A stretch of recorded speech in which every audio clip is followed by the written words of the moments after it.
Selamat datang dan berjumpa kembali bersama channel novel kita.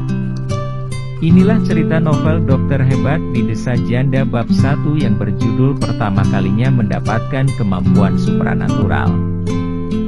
Di kota terpencil Putus Sibau, matahari musim panas yang terik menyinari bumi.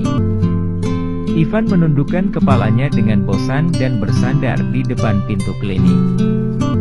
Sambil memakan kuaci, dia melihat penduduk desa yang berlalu lalang. Putus Sibau terletak di lembah pegunungan yang terpencil. Populasinya sedikit, hanya ada ratusan keluarga di sini. Pemuda di desa meninggal karena gua tambang di desa runtuh, sehingga menyebabkan sebagian wanita desa menjadi janda. Ini adalah desa janda yang terkenal dari desa sekitar. Seorang wanita muda melintas di depan matanya. Wanita muda itu bernama Ani Wijaya. Suaminya juga tewas tertimpa reruntuhan dalam musibah gua tambang itu, meninggalkan seorang anak yang masih duduk di bangku sekolah dasar.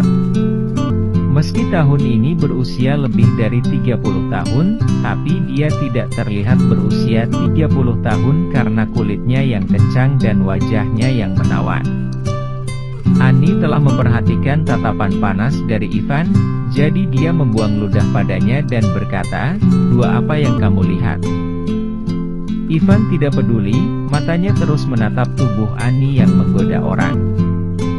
Dua tidak melihat apa-apa, apa bibi Ani pergi menjemput anak? Dua Ani mengabaikan Ivan, menolehkan kepalanya, lalu pergi dengan berlenggak-lenggok.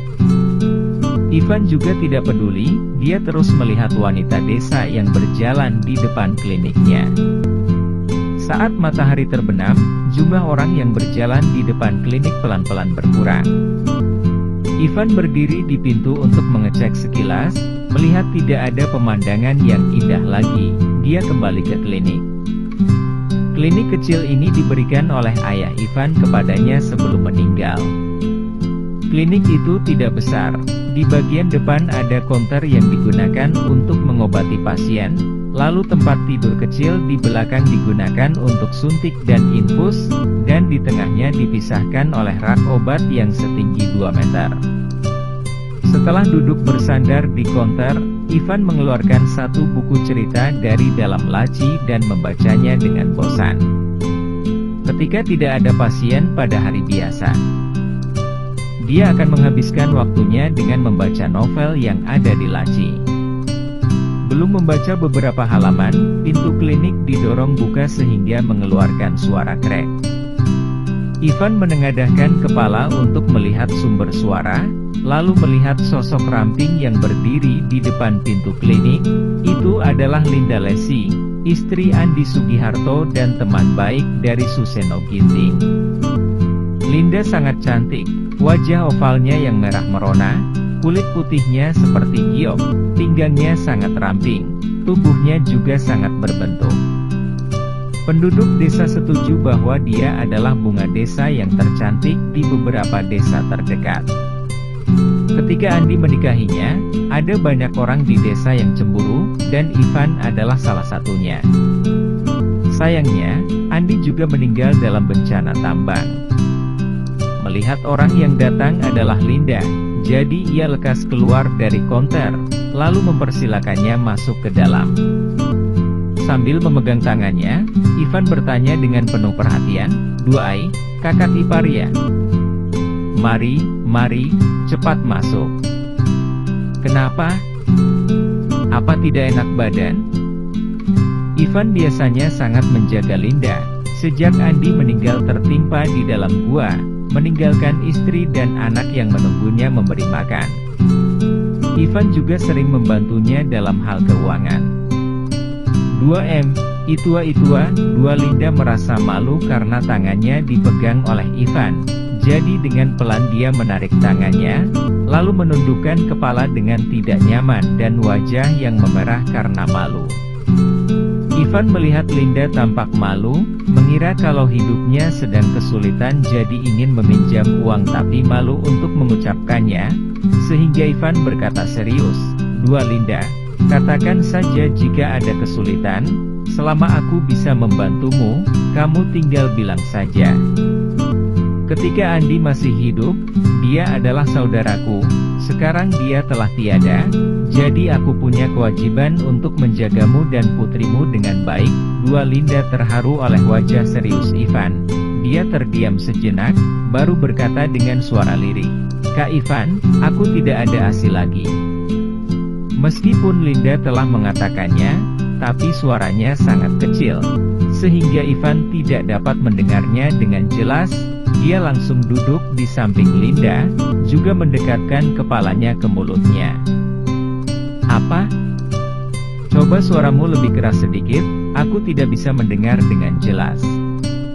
Melihat Ivan di sebelahnya, lalu merasakan hawa panas dari tubuh pria itu, dalam hati Linda merasa kaget, juga tersipu sambil menggeser tubuhnya ke samping tanpa sadar. Kemudian berkata dengan malu dan sedikit panik, "Itu dadaku tiba-tiba tidak bisa mengeluarkan ASI." Linda lekas menundukkan kepala setelah selesai bicara, wajahnya memerah sampai ke bagian telinga. Ivan akhirnya mengerti dan dia agak malu. "Ai, tidak apa-apa, tidak perlu terburu-buru, aku akan memberimu pijatan untuk meningkatkan laktasi. Nanti ASINya akan keluar." Ivan membujuk Linda sambil menepuk tangannya. Dia menariknya ke dalam ruangan, lalu membantunya berbaring di tempat tidur kecil, kemudian kembali ke ruang utama untuk mengunci pintu. Linda merasa panik ketika mendengar suara pintu dikunci. "Kak Ivan, mengapa kamu mengunci pintu?" Ivan mencuci tangan, lalu mengelapnya dan berkata sambil tersenyum, Kamu jangan berpikir yang tidak-tidak. Aku mau melakukan pijatan laktasi. Kalau dilihat oleh orang yang masuk, pasti akan berdampak buruk padamu." Linda juga berpikir seperti itu, tapi saat ini hanya ada dirinya dan Ivan di dalam ruangan, jadi dalam hatinya dia merasa panik. Di waktu yang sama juga menantikannya. Ivan tidak terlalu memedulikannya, dia hanya menggandeng Linda untuk berbaring. Kondisi Linda tidak parah. Setelah memijat selama setengah jam, Ivan berdiri dan berkata pada Linda, besok kamu perlu datang lagi. Setelah memijatmu sekali lagi, kamu akan baik-baik saja." Linda memakai baju dengan tersipu dan berkata dengan malu, Terima kasih Kak Ivan, berapa harganya? Kamu bicara apa? Andi adalah saudaraku. Bagaimana bisa aku meminta uang dari istri saudaraku sendiri? Ivan melambaikan tangan dengan ekspresi serius dan memberi isyarat agar Linda jangan membahas masalah uang.